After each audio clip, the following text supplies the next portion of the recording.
Doshemu umum dan berdiri dari Gereja Ortodoks Indonesia. Kita akan sudah lama kita tidak mengadakan menjawab pertanyaan-pertanyaan dari saudara-saudara. Ya, karena kesibukan saya dan banyak hal yang harus saya lakukan.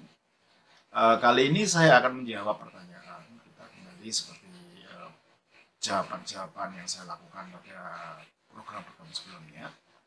Tapi sebelumnya saya minta saudara untuk subscribe, yang belum subscribe, untuk klik loncengnya, dan juga untuk like, serta untuk share kepada sebanyak orang mungkin. Dan kalau saudara merasa diberkati dengan pelayanan ini dan saudara ingin mendukung supaya pelayanan ini makin berkembang, saudara bisa mempersembahkan sesuatu melalui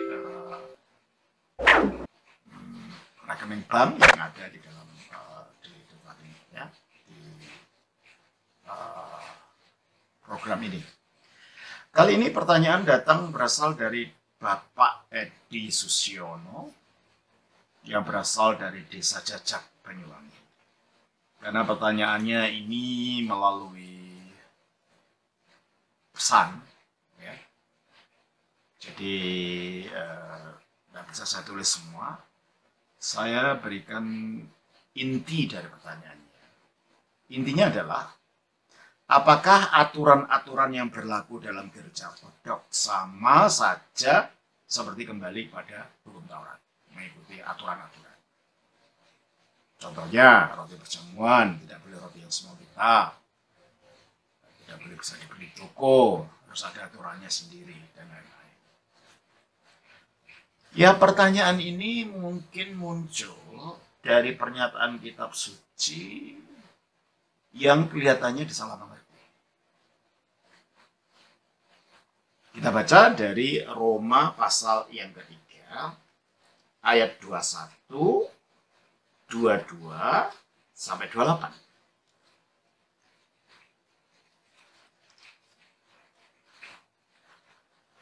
Tetapi sekarang, tanpa hukum Taurat, kebenaran Allah telah dinyatakan seperti yang disaksikan dalam kitab Taurat dan kitab-kitab para nabi, yaitu kebenaran Allah karena iman dalam Yesus Kristus bagi semua orang yang percaya, sebab tidak ada perbedaan. Ayat 28. Karena kami yakin bahwa manusia dibenarkan karena iman dan bukan karena ia melakukan hukum Taurat. Kita baca juga di dalam Efesus pasal 2 ayat 8 dan 9. Sebab karena kasih karunia kamu diselamatkan oleh iman, itu bukan hasil usahamu, tetapi pemberian Allah. Itu bukan hasil pekerjaanmu, jangan ada orang yang memegahkan diri. Ya. Jadi dari ayat-ayat ini, akhirnya sebagian orang, banyak yang mengambil kesimpulan, bahwa kalau gitu sekarang kita sebagai orang Kristen tidak perlu lagi ada aturan. Betul kan begitu? Nggak perlu lagi ada perbuatan apa-apa, pokoknya iman saja. Ya pokoknya kita yakin, udah, gitu. Jadi sesudah terserah kita melakukan apa. Apakah begitu? Jadi ketika mereka Alkitab mengatakan tentang di dalam ayat yang ke-21, tetapi sekarang tanpa hukum Taurat, kebenaran Allah telah dinyatakan seperti yang disebutkan dalam kitab Taurat dan kitab para nabi. Jadi yang dimaksud hukum Taurat itu ya kitab Taurat itu. Hukum yang tertulis dalam Kejadian, Keluaran, Imamat, Bilangan, Ulangan, yang itu yang dimaksud. Jadi bukan itu akhirnya sudah itu tidak ada pekerjaan perbuatan apa-apa. Karena setiap perbuatan, setiap aturan, itu akhirnya dianggap sebagai hukum Taurat. Ya bukan. Nanti saya jelaskan. Dan ketika kitab suci mengatakan bahwa tanpa hukum Taurat itu kita diselamatkan, ya, kita dibenarkan. Ya, ayat 22, yaitu kebenaran Allah karena iman dalam Kristus Yesus bagi semua orang percaya, sebab tidak ada perbedaan. Sehingga seolah-olah hanya dengan yakin pada seperangkat proposisi doktrin, itulah iman. Sehingga kita tidak bisa berbuat apa-apa, pokoknya percaya saja, yakini saja, lalu kita diselamatkan. Jadi nggak ada aturannya sudah itu. Juga ayat 28.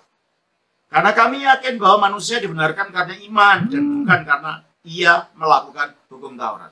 Ini tidak dikatakan bukan ia melakukan perbuatan baik, dah ya. Ini melakukan hukum Taurat, ya hukum Taurat itu apa? Ya hukum-hukum yang sudah bisa baca di sana. Jangan ini, jangan itu, harus ini, harus itu. Itu yang dimaksud oleh Paulus. Karena yang dihadapi adalah orang-orang Yahudi waktu itu yang bukan saja yakin pada hukum Taurat itu, tetapi juga tafsiran-tafsiran hukum Taurat yang begitu banyak, yang akhirnya itu ditafsirkan oleh para rabi, yang menjadi hukum demi hukum demi hukum demi hukum yang ada di dalam kitab Talmud. Dan hukum-hukum yang demikian inilah yang ditentang oleh Yesus. Bukan Tauratnya itu sendiri. Hukum-hukum yang demikian ini. Coba kita baca di dalam Markus pasal 7. Markus pasal 7. Ayatnya yang ke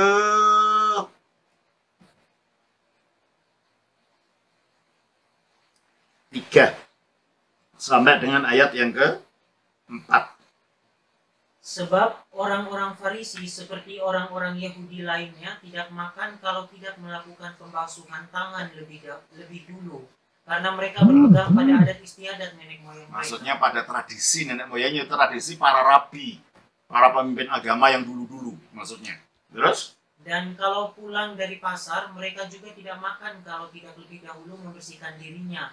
Banyak warisan lain lagi yang mereka pegang, umpamanya hal mencuci cawan, kendi, dan perkakas-perkakas tembaga. Ayat 5. Karena itu orang-orang Farisi dan ahli-ahli Taurat itu bertanya kepadanya, mengapa murid-muridmu tidak hidup menurut adat istiadat nenek moyang kita? Maka mereka tidak, dan yang dimaksud adat istiadat nenek moyang itu adalah aturan-aturan yang dikarang oleh para rabi yang tertulis dalam kitab Talmud, itu maksudnya. Dan ini soal mencuci, ya, pembasuhan tangan, gitu, soal tidak makan kalau tidak membersihkan diri dari pasar, ya, mencuci cawan, kendi, perkakas tembaga, itu tidak ada di Taurat. Itu hukum-hukum yang dibuat oleh para rabi yang tertulis dalam Talmud. Dan ini yang dikritik oleh Yesus. Dan ketika orang-orang waktu itu berpegang Taurat model legalistik seperti ini,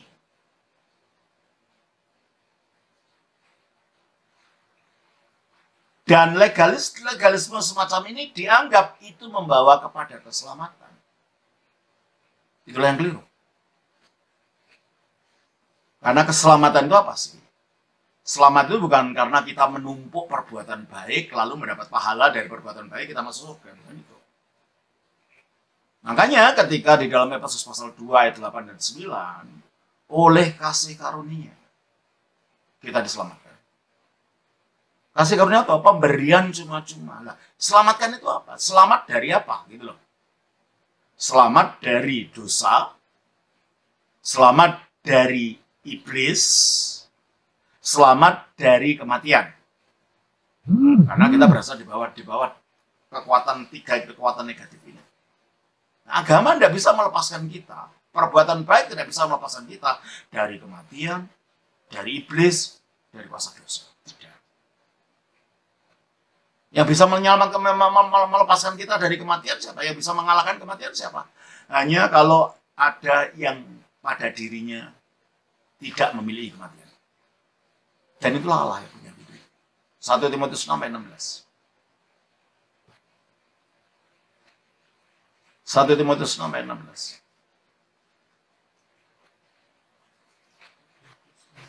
Ayat 16. Dialah satu-satunya yang tidak takluk kepada maut.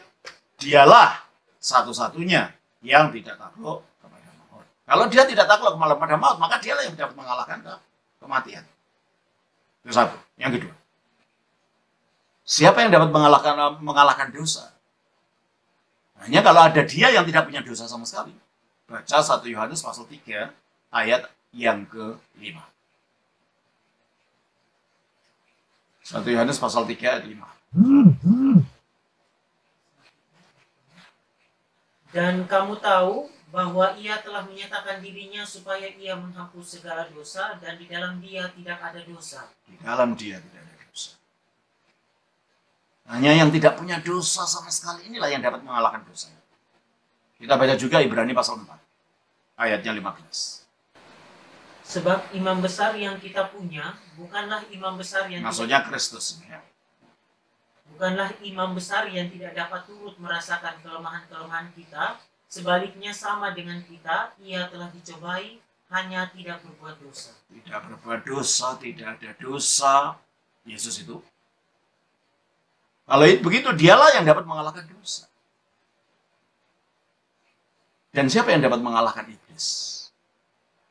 Penciptanya iblis. Dia yang kuasanya di atas iblis itu sendiri. Siapa? Ya penciptanya.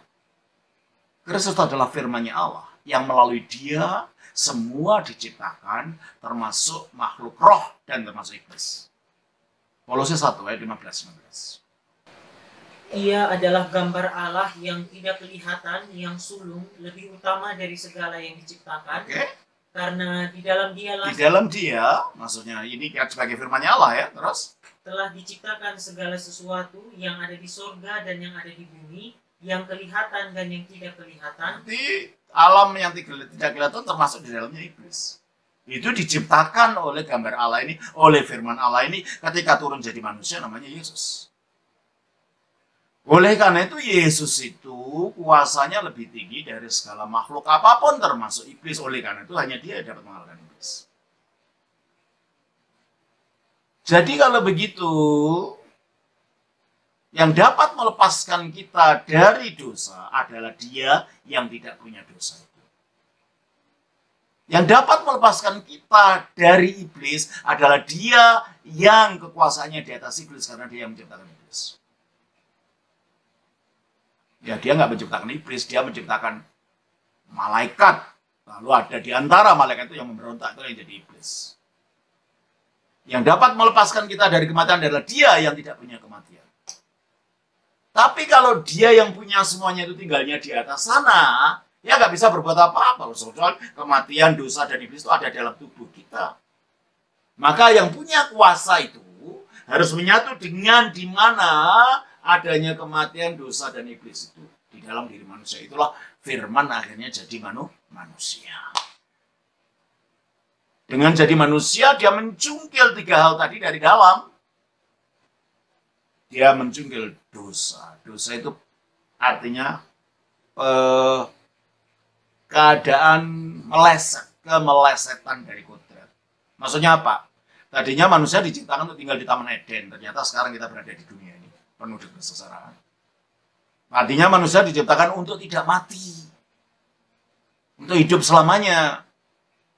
Hanya setelah memberontak, setelah tidak taat, kematian muncul pada dirinya. Coba kita baca di dalam Kejadian pasal 2 ayat 16-17.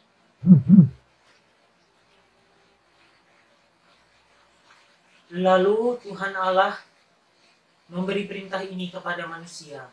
Semua pohon dalam taman ini boleh kau makan buahnya dengan bebas. Tetapi pohon pengetahuan tentang yang baik dan yang jahat itu, janganlah kau makan buahnya, sebab pada hari engkau memakannya, pastilah engkau mati. Pada hari engkau makannya, engkau pastilah engkau mati. Berarti kalau mereka tidak pernah makan, mereka tidak pernah mati. Berarti kematian itu bukan takdir yang tak dapat dilawan, bukan sesuatu yang memang ditetapkan begitu. Enggak. Kematian muncul akibat perlawanan manusia, pemberontakan manusia kepada Allah. Dan itulah penyelewengan manusia, dosa. Dan manusia ternyata makan. Kejadian 3:6. Perempuan itu melihat bahwa buah pohon itu baik untuk dimakan dan sedap kelihatannya. Lagi pula pohon itu menarik hati karena memberi pengertian. Lalu ia mengambil buah dari buahnya dan dimakannya dan diberikannya juga kepada suaminya. Suaminya ikut karena suaminya seharusnya yang menjadi kepalanya istri. Seharusnya dia melarang, dia malah ikut. Berarti akhirnya tanggung jawab terletak pada suaminya, pada Adam. Efeknya akhirnya yang tadinya diciptakan untuk hidup kekal akhirnya menukik. Tadinya diciptakan dari debu, tujuannya untuk dimuliakan, makin menjadi seperti yang ilahi. Akhirnya akibat memberontak tadi menukik benih kematian masuk ke dalamnya, dalam manusia. Kejadian pasal 3 ayat 19. Dengan berpeluh engkau akan mencari makananmu sampai engkau kembali lagi menjadi tanah, karena dari situlah engkau diambil. Sebab engkau debu dan engkau akan kembali menjadi debu. Tadinya engkau debu, dengan nafas hidupku, engkau akan menjadi mulia, menjadi seperti aku dalam memuliakan. Sekarang enggak, menukik, engkau debu, kembali menjadi debu. Jadi disinilah kita melihat kalau begitu, pemberontakan itulah intinya dosa. Ketidaktaatan itulah intinya dosa. Nah, kalau intinya dosa adalah ketidaktaatan, bagaimana ini dikalahkan? Dengan ketaatan, dengan lawannya. Gitu. Itulah sebabnya ketika firman Allah jadi manusia, dia melakukan ketaatan ini. Dengan mati di kayu salib. Kita baca di dalam Filipi 2 ayat 8.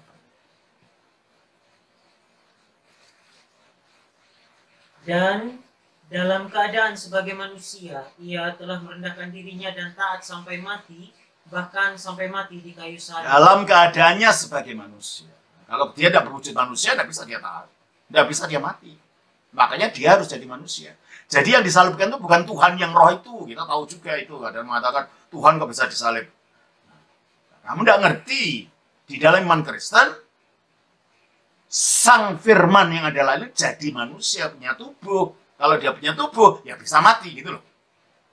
Kalau dalam keadaannya murni sebelum jadi manusia, tidak bisa mati. Keilahiannya tetap tidak mati. Kemanusiaannya mengalami kematian. Dalam keadaannya sebagai manusia, dia merendahkan diri, terus dan taat sampai mati. Taat sampai mati. Berarti kematiannya itu di atas salib itu adalah wujud ketaatannya. Ingat, Yesus bukan hanya sekedar anak Maria, laki-laki Yahudi. Yesus adalah penjelmaan dari firman-Nya Allah yang menciptakan segala sesuatu. Sehingga apapun yang dilakukan akan memiliki nilai universal, termasuk ketaatannya. Karena yang taat itu firman yang jadi manusia, yang menciptakan semua manusia, maka ketaatannya ini menjadi berdampak dan berdaya guna untuk semua manusia. Dengan taat, dia mengalahkan ketidaktaatan Adam. Padahal intinya dosa adalah ketidaktaatan. Dengan ketidaktaatan Adam dikalahkan melalui ketaatannya, maka dosa dikalahkan oleh Yesus melalui penyalibannya.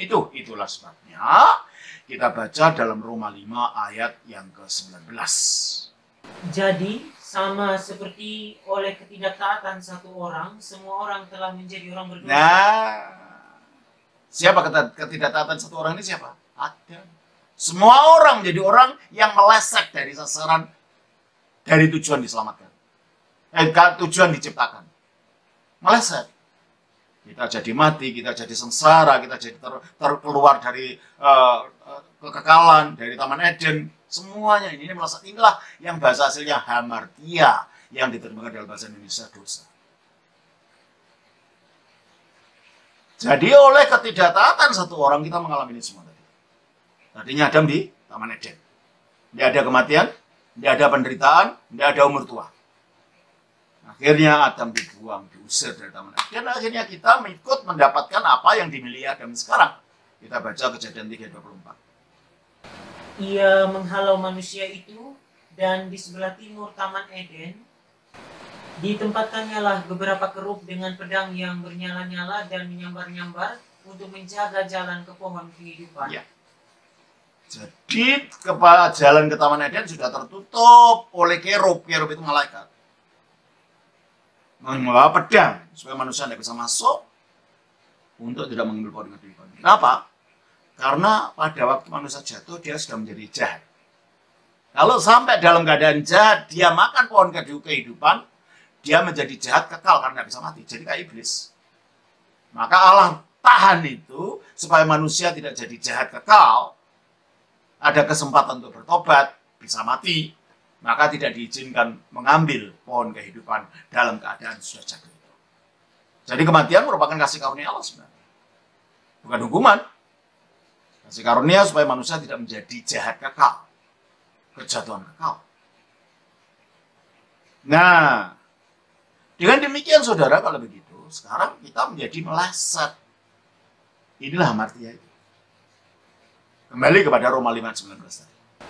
Jadi sama seperti oleh ketidaktaatan satu orang, semua orang telah menjadi Itu. orang berdosa. Semua orang menjadi orang yang hamartia tadi. Orang yang meleset dari tujuan penciptaannya tadi. Terus, Demikian pula oleh ketaatan satu orang. siapa ini? Di mana? Di atas salib. Ketaatan satu orang, yaitu Yesus, firman Allah yang jadi manusia itu, di atas kayu salib. Semua orang menjadi orang benar. Nah, semua orang menjadi orang benar. Artinya, hukum Taurat tidak bisa menuduh kita lagi. Karena kita menyatu dengan Kristus. Kristus tidak punya kesalahan apapun, tidak punya dosa. Apalagi dengan ketaatannya. Total dosa dikalahkan oleh dia. Sehingga kalau kita menyatu dengan Kristus. Jadi di hadapan hukum Taurat, Kristus itu benar. Satu-satunya manusia yang benar, meskipun sebelumnya memang sudah tidak punya dosa. Tambah lagi gitu loh. Sehingga kalau kita menyatu dengan dia oleh iman, kita pun dihisapkan dalam kebenaran Kristus ini. Jadi kita diselamatkan, kita dibebaskan dari tuntutan hukum Taurat melalui karya Kristus. Jadi kita tidak diselamatkan hukum Taurat, kan Taurat tidak bisa menyelamatkan kita dengan perbuatan kita. Tapi kita diselamatkan oleh Kristus. Yang Kristus itu datang bukan karena kita berbuat apa-apa, tapi karena kasih karunia Allah dia datang ke dunia. Yang kedua, bagaimana Kristus mengalahkan roh jahat, iblis, melalui kematiannya.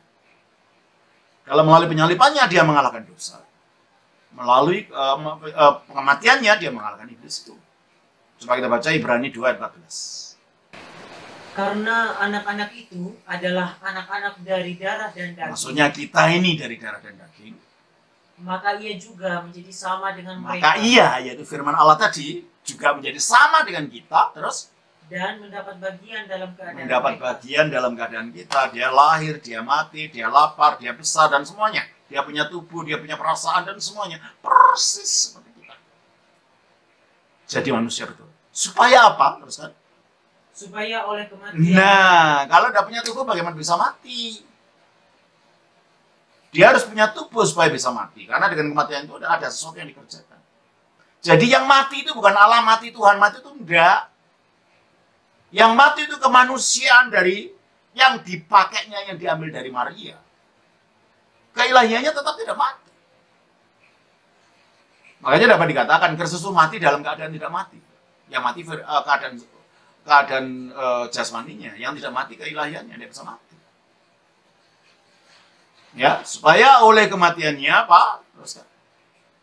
Ia memusnahkan dia, yaitu iblis, yang berkuasa atas maut. Jadi oleh kematiannya itu dia memusnahkan iblis. Nah, iblis dikatakan yang berkuasa atas maut. Jadi secara pemahaman kalau begitu, kalau iblis yang berkuasa atas maut, setiap orang mati, rohnya akan dicengkeram oleh iblis.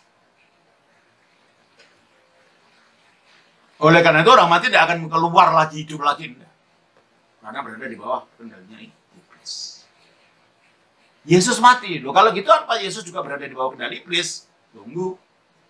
Pada hari ketiga dia bangkit.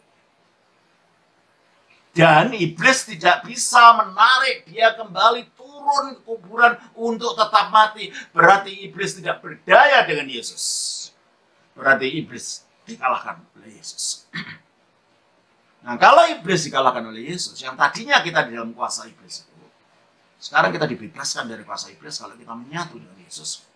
Kita dibebaskan dari menyatu dengan kemenangannya atas kuasa kegelapan ini. Jadi kita kalau kita menyatu dengan ketaatannya, kita dibebaskan dari dosa, yaitu ketidaktaatan. Dan menyatu dengan kematiannya, penguburnya, kita dibebaskan dari kuasa kegelapan. Kita baca Kolose 1 ayat 13. Ia telah melepaskan kita dari kuasa kegelapan dan memindahkan kita ke dalam kerajaan anaknya yang kekasih. Gimana? Melalui apa? Melalui penguburannya tadi. Jadi kalau begitu, keselamatan, pelepasan dari dosa, pelepasan dari iblis itu bukan karena melakukan hukum Taurat. Taurat tidak bisa berbuat itu. Kita baca juga di dalam, nah sekarang, Yang terakhir, pelepasan dari kematian. Gimana? Melalui kebangkitan Kristus.